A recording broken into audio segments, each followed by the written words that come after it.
Everybody, welcome back. It's topic 6 of Unit 3. And frankly, if you're going to have a unit called When It Matters Most, you absolutely have to have a topic on sports, the Olympics, and the Cold War. This is a kind of conversation that takes me a long time to prepare. Not because I have to do additional research or anything like that, but it's because I lived through a lot of the things we'll talk about, and I was in my formative years. So, for example, when we talk about the Miracle on Ice, I was 12 years old. When we talk about the 1988 Olympics, I was 21 years old. When you go through a lot of these things, and I'm at my formative years, my youth, these are things that are burned into my memory and mattered to me a lot. And so rewatching them, it's very emotional and very exciting. And I go down rabbit holes and have a grand old time, but don't get done with the work that I need to do quite as quickly as I should.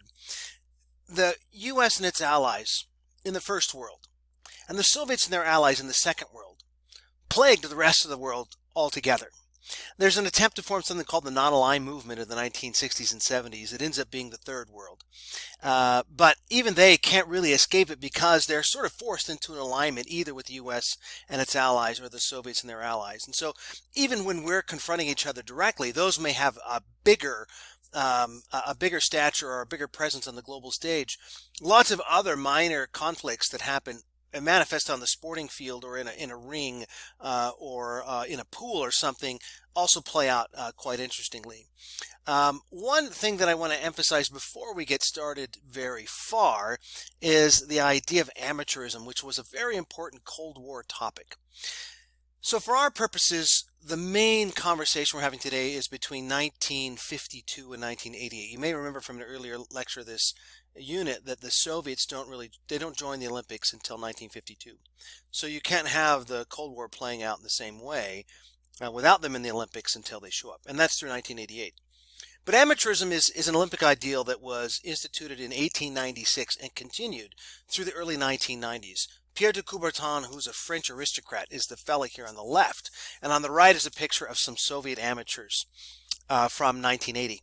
So the idea of amateurism was actually a class-based argument that made it so that the poor needn't bother be competitors in the Olympics because you had to be elite enough that you didn't need to work for a living, that you could then play sports as so something was your source of income and sports was just what you did at your leisure. So an amateur was by definition someone from the elite class. And we mentioned last unit Jim Thorpe, who was considered that greatest athlete alive, the American decathlete and pentathlete and baseball player and football player and anything else probably he ever wanted to do. He had his medal stripped after a few years because it was found that he had earned some money playing baseball. Which wasn't even a thing he did in the Olympics, but because he had taken money to play sports, he was no longer an amateur and stripped of his medals. They're restored to him about 70 years later after he's already passed away. But that's the ideal.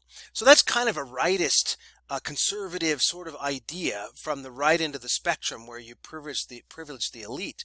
The Soviets come at amateurism from a leftist perspective. Then they're going to have athletes who have full-time jobs, often in the military, but their duties are to play sports. So what it means is when the Olympics is trying to hold up to this ideal of the amateur, the Soviets have amateurs. The Soviets and the Allies have amateurs in ways that we don't, because we tend to have in the United States, for example, college-age athletes. There used to be kind of European royalty would show up like at winter sports games and stuff. Skiers from Monaco or skiers from Liechtenstein who had come through royal families because they had to have an alternate source of income, or you had to have sponsorships, and that wasn't as common. So we either had very young people who were competing, or people who had alternate sources of income. So the Olympics used to argue for this ideal, and we would lose out, and the Soviets and their allies would be different. So when we talk about victories over, for example, the Soviets in the 1980 hockey game, it's our college athletes against we called it the Red Army team because that's who was participating.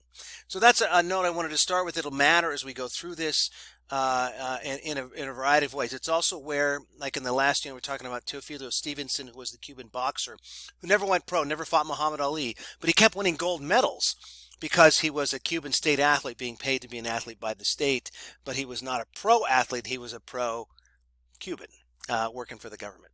Okay, the IOC charter says very clearly that competitions are between athletes and teams, not between countries. But pretty much everything you see when you get there, this means there shouldn't have been a Cold War narrative, right? Because it's not. It's just athletes. But this is pictures of the Olympic Village from Rio in 2016, and where guess what countries were staying and what floors of the Olympic Village, and then the Parade of Nations and the Paralympics here from 2022 in Beijing, the Winter Olympics. It says USA everywhere, right? So you can't start the Olympics and have it be this way and have it not play out as a thing between nations. So we have amateurism as one level. We have the IOC charter suggesting it's not. But we also have very peculiar trends in the United States. In the 1950s and 60s, for example, particularly in the 50s, we had something called the Red Scare, where Senator Joseph McCarthy of Wisconsin led hearings on the Senate floor to try and root out communist influence in all walks of American life. And he had a lot of power, and he broke a lot of people. And one thing that could get you in trouble was just expressing admiration for anything that came out of any Soviet state, Soviet client state, anything in the Warsaw Pact of allies there of the Soviet Union. One exception where you could get away with something was expressing admiration for an athlete. Emil Zatopek was called the Czech locomotive because they said when he ran, the other runners in the distance races were strung up behind him like a train of railroad cars. Gregarious fellow who actually made his handlers in Czechoslovakia unhappy because he was gregarious and friendly, but he also beat the snot out of everybody when he ran. He's the only person ever to win the 5,000 meter, the 10,000 meter, and the marathon in the same Olympics, which he did in Helsinki in 1952. He's someone that it was safe to compliment, safe to admire. And I think I mentioned that a few weeks ago when we were talking about those narratives with the Soviets, like with Olga Korbut, with Vasilyev, the weightlifter. It was okay to appreciate them. The hockey team, they were ones that they played hockey so differently. They played much more artistically than we did in North America, and you could safely appreciate their artistry. So it may be safe to be aggressive with them in the sporting realm because it's not going to risk war, but it's also safe to appreciate them. And that was a pretty rare gift in the Cold War. So that's a narrative that's important in the Cold War. It's not the primary thing we're looking to do through sport, but it is an important one. What you're really trying to show is fastest, strongest, best as manifestations. So you know from the very first week early conversations in this class that the medal table is important. And the Soviets, you may recall from another lecture, are still the second most medaled country of all time, even though they only participated from 52 to 88 and took 84 off. So the medal table was one way, but you could really say, well, let's not worry about judo. Let's not be concerned with archery. Let's talk about who's the fastest, who's the strongest, who's the best.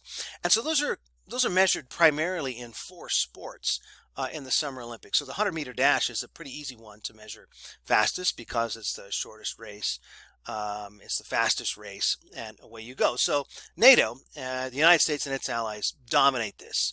The Warsaw Pact wins only once. We even win in 1980, which is the year that the U.S. and most of its allies skipped, but we still had somebody win.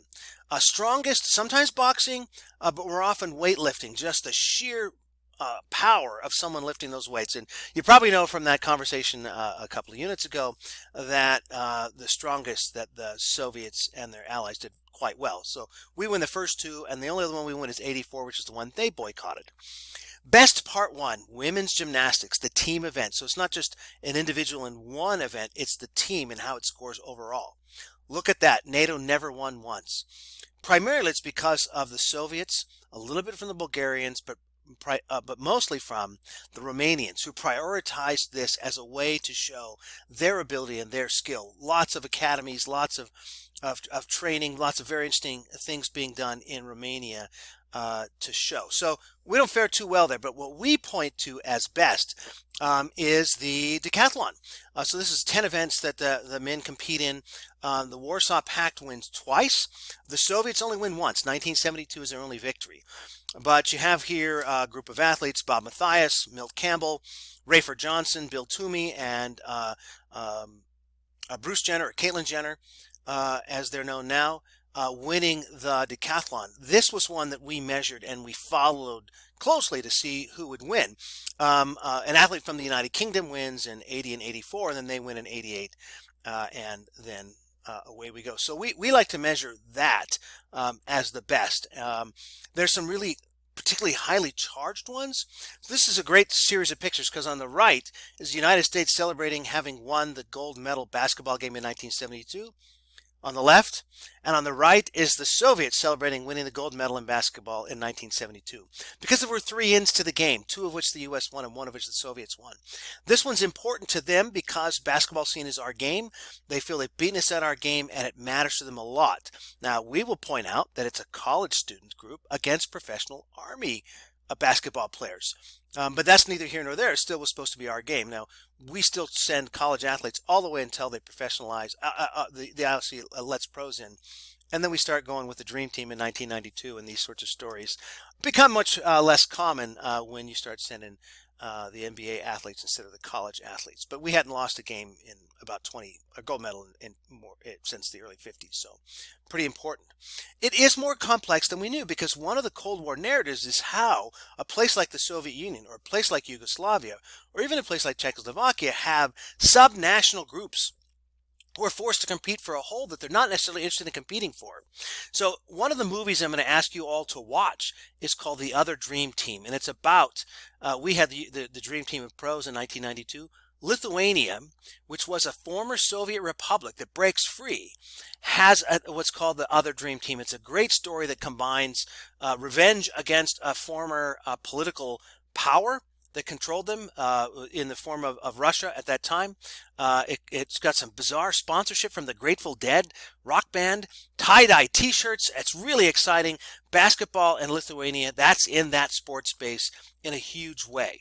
So you'll watch more about that, but really to see, when you get to it, say, I see that the Cold War narrative of the all-powerful Soviets was inaccurate. We didn't understand it because Lithuanians competing for the Soviet Union were not happy to be there and they wanted to break away, and they eventually do. Hockey Tales, a couple of big ones. We're going to have you watch clips of this, but these are moments that define national identities for 5, 10, 15 years to come. One is the Summit Series, a series in 1992 of 8 games played between the Soviets and the Canadians. This is important because they never had faced each other before. Because the Soviets were amateurs and the Canadians were pros. They were playing in the NHL. And that meant there was no hockey competition that they could meet in until there's a clever idea on the part of some politicians, some hockey execs and some politicians say, what if we did this?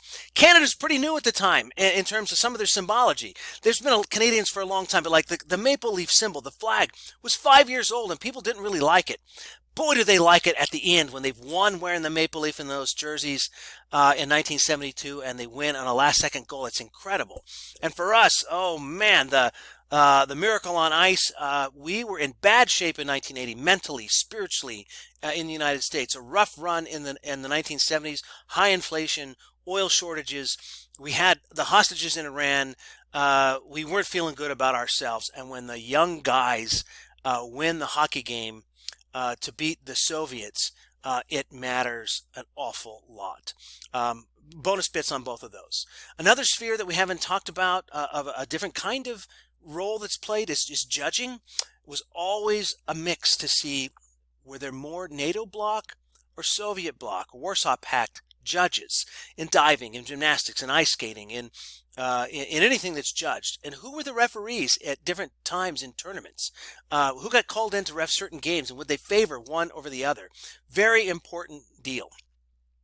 I also wanted to mention very briefly an alternative that was an attempt to get past the politics and just have good feelings. This was created by Ted Turner, who's a media mogul. He's the guy who founded CNN and did a lot of other things. I actually spoke at the Bohr Symposium about 20 years ago here on campus.